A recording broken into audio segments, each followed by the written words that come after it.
While the leaders continue to slog it out on the campaign trail with just 2 more days to go, the National Party Deputy Leader Paula Bennett is at the centre of a complaint over text messages sent by her campaign.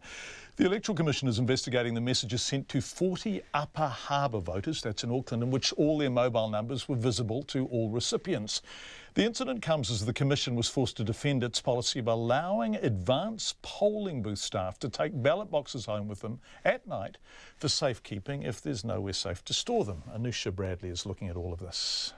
The text sent to 140 people last night by Paula Bennett's campaign says, "Hi, I'm Paula Bennett, your National candidate. I got your number from the electoral roll. National are a strong team. We want to continue to grow New Zealand and take the next step in tackling hard social issues.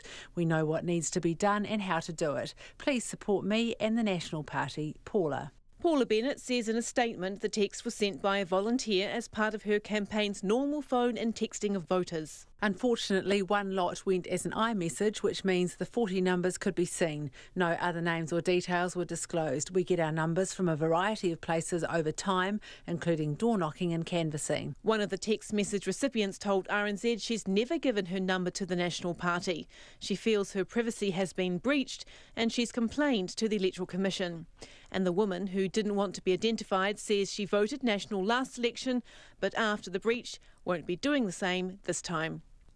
The Electoral Commission is investigating, pointing out that the electoral roll doesn't list any phone numbers. It wants to assure people that numbers provided to it are not released to anyone.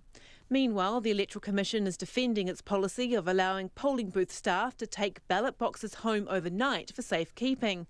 This only happens if a venue doesn't have somewhere secure to store them or if there are multiple key holders. It won't say, for security reasons, if it's actually happened this election, but a spokesperson says it takes security very seriously and all ballot boxes are sealed and voting papers tracked. Otago University law professor Andrew Geddes agrees security is robust, but says there are still risks. Having to transport boxes around the city and then keeping them in people's private homes does sound like it's increasing the risk that ballot boxes may be mislaid or even destroyed simply through things like car accidents, burglaries, a house burning down, for instance. And the problem is once those votes go, there's no way to get them back. And if we have a close election, any votes going missing would, be very problematic.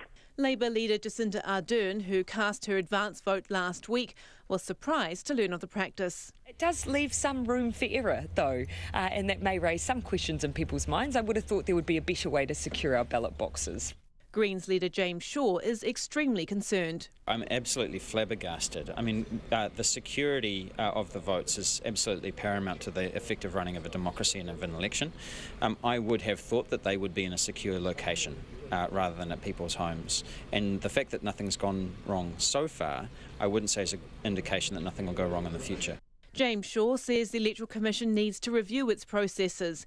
National leader Bill English says the Commission operates independently and he won't criticise or support what they do. We have in New Zealand a very thorough and professional way of running elections, and I've got no reason to believe that it won't be the same this time. And there are plenty of those advance votes to be kept secure. More than 122,000 people cast their vote yesterday, taking the total number to 674,000. For Checkpoint, Anusha Bradley. And we'll have more from the campaign trail after 5:30.